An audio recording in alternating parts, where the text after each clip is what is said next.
Hello dear student, myself Deep Singh. स्वागत है आपका आफी की जनरल कॉस्मिक क्लासेज पर। 12th क्लास के इंट्रोडक्शन देखने के बाद अब समय आ गया है 12th क्लास के सभी टॉपिक को जानने का। जो टॉपिक हमने आपको पूरी स्ट्रेटेजी बना कर दी थी, उस स्ट्रेटेजी को अब समय आ गया है पूरी स्ट्रेटेजी को समझने का कि क्या है पूरी स्ट्रेटेजी, क्या है कोर्स कंटेंट। उस कोर्स कंटेंट के सभी टॉपिक को पढ़ने का समय आ गया है। एक समय फर्स्ट टॉपिक में हमने आपको लिखवा था उसके इंट्रोडक्शन में सब्सटेंस से बोलते हैं मैटर। मैटर क्या है, सब्सटेंस क्या है। अगर आपने हमारी बेसिक की सभी वीडियो कंप्लीट की होगी तो आपको जरूर पता होगा कि सब्सटेंस किसको बोलते हैं। दुनिया की कोई भी वस्तु जो जगह घेरती है उसका मास होता है, उसी को सब्सटेंस बोलते हैं। दुनिया की कोई भी वस्तु जो जगह घेरती है उसका मास होता है। आप जिस यहाँ पे आप मेरी वीडियो इस मोबाइल पर देख रहे हैं, वो मोबाइल भी आपका क्या है, सब्सटेंस है, वो की जगह घेरता है। और आपके आसपास जो भी वस्तु आपको दिखाई दे रही होगी, आप सबसे पहले देख लो आपके आसपास कितनी वस्तु आपको दिखाई दे रही है। उन सभी वस्तुओं का एक कहीं ना कहीं जगह घेर रही होगी और उनका द्रव्यमान भी होगा, मास भी होगा। उन सभी वस्तुओं को हम क्या बोलते हैं, सब्सटेंस। वे हमारी क्या होती है, सब पदार्थ बोलते हैं, उनको पदार्थ बोलते हैं। पदार्थ की 3 अवस्थाएं होती है। अगर बात करें फिजिकली रूप में, फिजिकल स्टेट होती है solid, liquid, gas. Solid, liquid, gas. तो अगर बात करें भाई सॉलिड, लिक्विड, गैस है क्या है, सॉलिड लिक्विड स्टेट है क्या, उन्हीं की बात करते हैं कि ऐसे स्टेट, सॉलिड स्टेट यानी कि ऐसे स्टेट कि जिसमें एटम बहुत ही डेंस होते हैं, घने होते हैं, पास पास होते हैं। तो अब देखो इनके जो एटम होंगे, जो इनके परमाणु होंगे, वो बहुत ही क्या होंगे, उनकी व्यवस्था, उनका अरेंजमेंट बहुत ही घना होगा, पास पास में होंगे। और देखो आप जो कहीं भी जब भीड़ वाले इलाके में, मतलब बहुत ही क्लोजली पैक होते हैं, मतलब बहुत ही भीड़ लगती है कहीं लाइन वगैरह में, कहीं पे भी, तो आदमी को थोड़ा सा गुस्सा आता है। तो देखो इसका डायग्राम थोड़ा गुस्सा दिखाया होगा तुम्हें, क्योंकि अभी इनके एटम जो बहुत ही गुस्से में होते हैं। क्यों होते हैं, क्योंकि क्लोज पैक है, पूरे बहुत ही पास पास है, तो इनके बीच में जो अट्रैक्शन है वो ज्यादा होता है, तो इसलिए क्लोज पैक होते हैं बिल्कुल। तो इसलिए इसको बोलते हैं क्या, सॉलिड स्टेट। इसी को बोलते हैं सॉलिड स्टेट। ऐसी स्टेट पदार्थ की जिसमें उनके एटम थोड़े दूर दूर होते हैं, उनमें जो लगने वाला फोर्स थोड़ा कम होता है। सॉलिड, लिक्विड थोड़े कम होते हैं, ज्यादा दूर भी नहीं, पर थोड़े से पास पास होते हैं। तो ऐसी स्टेट को लिक्विड स्टेट बोलते हैं, द्रव अवस्था बोलते हैं। देखो थोड़ा सा स्माइल आई चेहरे पे, स्माइल इसलिए आई क्योंकि अब थोड़े से अट्रैक्शन थोड़ा कम है और इनके बीच में दूरियां भी थोड़ी कम है। तो दूरियां जब इसमें थोड़ी सी दूरियां कम है तो इसलिए थोड़ा स्माइल आ गई। अब उसके बाद क्या, गैस स्टेट। गैस ऐसी स्टेट जिसमें उनके एटम, उनके परमाणु दूर दूर होते हैं, काफी मतलब दूरियां होती है इनके बीच में। तो इनके एटम क्या होंगे, बहुत दूर दूर होंगे। ये देखो कितना गैप है और कितने मजे में, देखो बहुत मजे में है, खुश हो रहा है, पूरा हंस रहा है, क्योंकि इनके हम ही चल फिर सकते हैं आराम से। आप जिस कमरे में आप बैठकर मेरी वीडियो देख रहे हो, अगर उसमें काफी संख्या बढ़ा दी जाए तो अब बिल्कुल पूरे उस रूम में एक प्रकार से पूरे डांस हो जाएंगे, मतलब एक प्रकार से पूरी घिचमिच हो जाएगी उसमें रूम में। तो उसी के हिसाब से थोड़ा सा गुस्सा भी आएगा। तो अब जब क्या होगा, स्टूडेंट कम होंगे तो क्या होगा, कम होने के कारण वे आराम से चल फिर सकेंगे उसमें। तो इसमें आराम से गैप होता है पूरा, आराम से सब एटम आराम से मूव कर पाते हैं, घूम सकते हैं सब मजे में। तो इसलिए ऐसी स्टेट को क्या बोलते हैं, ऐसी स्टेट को गैस स्टेट बोलते हैं, कि जिसमें एटम इजिली आराम से चल फिर सकते हैं। ऐसी स्टेट को गैस स्टेट। नेक्स्ट टॉपिक है इसमें some of common properties of solid, कि कुछ ठोसों के कुछ सामान्य गुण होते हैं। ठोसों के कुछ सामान्य गुण बात करते हैं सॉलिड में। ये सॉलिड की बात होती है, सॉलिड से बोलते हैं ठोस में जो सॉलिड होता है उसमें कुछ ठोसों के कुछ सामान्य गुण होते हैं। अब उन गुण की बात करते हैं कि क्या प्रॉपर्टी, हर एक किसी में अपना अपना एक गुण होता है, आप में भी एक गुण होता है, ऐसा हर एक कोई भी लिविंग जीव होगा, सब में एक गुण होता है। तो उस गुणों की बात करते हैं, गुण है क्या वो, उस गुण की चलो बात करते हैं। पहला देखो यहाँ पे, किसी पदार्थ को ठोस तब कहा जाता है तब उसके अवयवी कॉन्स्टिट्यूएंट पार्टिकल, कण, परमाणु, अणु, आयन अपने घनी रूप से क्लोजली पैक्ड हो जाते हैं।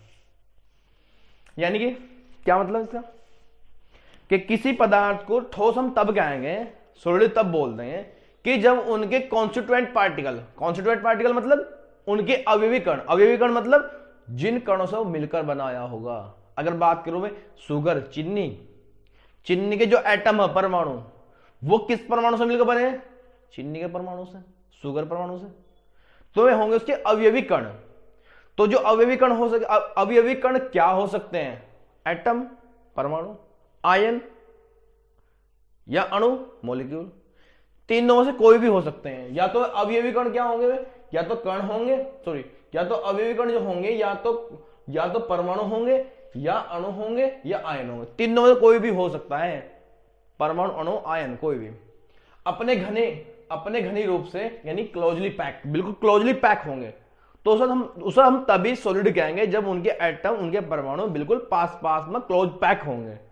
तो उसी को बोलते हैं क्या? सॉलिड। उसी को ठोस बोलते हैं। ठोस यानी सॉलिड। सॉलिड को पदार्थ के उस रूप में परिभाषित किया जा सकता है जिसमें कठोरता, रिजिडिटी होती है, और इसलिए उसका आकार यानी कि शेप और आयतन और यानी कि वॉल्यूम निश्चित होता है।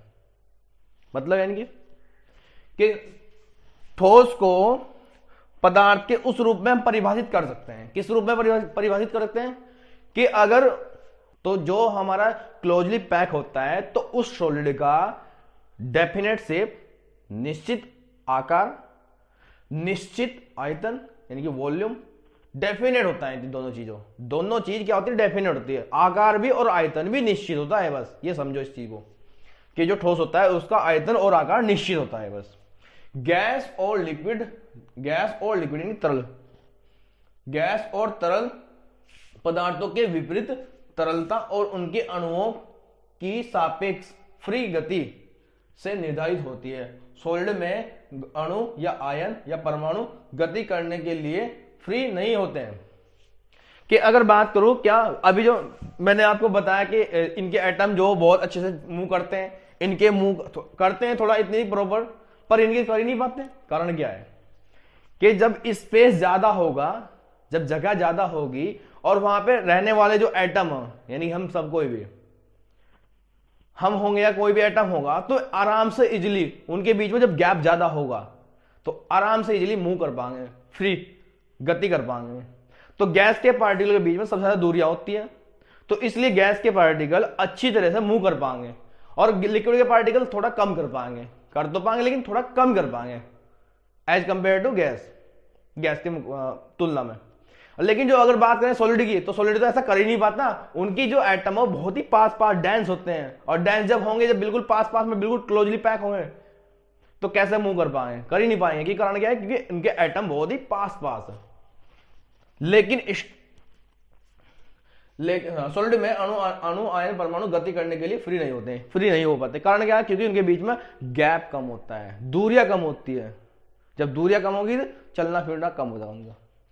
लेकिन स्ट्रॉन्ग इंटर मोलिकुलर फोर्स के कारण अपनी निश्चित कंडीशन के आसपास दोलन कर सकते हैं। हाँ, लेकिन उनके जो बीच में मजबूत आंतरिक आणविक बल, मजबूत आंतरिक आणविक बल के कारण, इसका पूरा मीनिंग हिंदी अर्थ इसका, तो उनके बीच में जो लगने वाला इंटरमोलिकुलर फोर्स वो क्या होता है? एक बहुत ज्यादा होता है।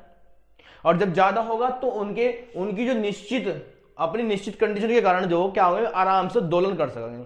जैसे मान के इसकी जो ज्योमेट्री, मतलब इसकी जो ज्योमेट्री, इसके जो एटम हो वो बहुत ही पास पास डेंस है, तो ये ऐसे दोलन कर सकता है। ऐसा इसको बोलते दोलन, ये दोलन कर रहा है ऐसा, तो सिर्फ ये दोलन कर सकता है, ऐसा घूम सकता है। लेकिन एक जगह दो जगह जा नहीं सकता है। इसे ले जाने के लिए कोई वो चाहिए होगा, जैसे अगर मैं लेके जाऊंगा तो जब पहुंच जाए तो। लेकिन ये बस ओनली दोलन करता है, हम बल लगा के ऐसे छोड़ दिया, उसके बाद चलते जाएगा ऐसा, तो ये दोलन कर सकता है। इनके एटम बस जा नहीं सकते, चल फिर नहीं सकते पूरी प्रॉपर। यह सॉलिड पदार्थ में कठोरता और लंबी दूरी, लॉन्ग रेंज की व्यवस्था प्रदान करता है। लॉन्ग रेंज का मतलब क्या है? कि जो इनके सॉलिड पदार्थों में जो कठोरता होगी, इनमें एक तो ठोस होते हैं बहुत ही मजबूत, और लंबी लॉन्ग रेंज का मतलब उनके एटम चलते जाएंगे दूर, बारी बारी से ऐसे पूरे में चलते जाएंगे। लॉन्ग रेंज तो लॉन्ग रेंज होती है, और ये क्या होते हैं, कठोरता, इनमें कठोरता मैंने ठोस, कठोरता पाई जाती है इनमें। क्योंकि कारण क्या है, कठोरता क्यों पाई जाती है, कठोरता क्यों पाई जाती है, क्योंकि इनके एटम बहुत ही डेंस होते हैं, पास पास होते हैं। Next, solid rigid, solid rigid यानी कठोर होते हैं। क्यों होते हैं कठोर, क्योंकि इनके एटम पास पास होते हैं, इसलिए कठोर होते हैं। और डेफिनेट शेप, डेफिनेट शेप निश्चित आकृति के होते हैं, निश्चित आकृति के होते हैं। और इनका आयतन, इनके वॉल्यूम भी निश्चित होता है, डेफिनेट होता है। आयतन भी, आकार भी डेफिनेट होता है। कारण क्या है, क्योंकि इनके एटम बहुत ही पास पास डेंस होते हैं, इसलिए इनकी आयतन और आकार निश्चित होता है। Thank you watching my video. और अगर आपको हमारे लेक्चर अगर समझ में आ रहे हैं, अगर हमारी वीडियो आपको अच्छी लग रही है, तो चैनल को जो लाइक जरूर करें।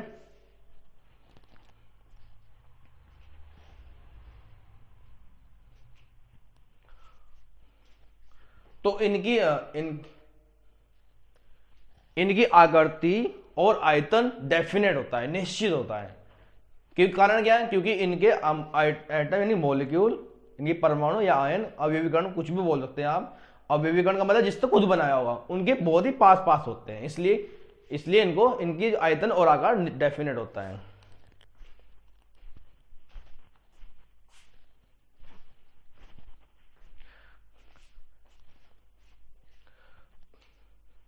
Thank you watching my video. अगर आपको हमारी वीडियो अच्छी लग रही है तो हमारे चैनल को सब्सक्राइब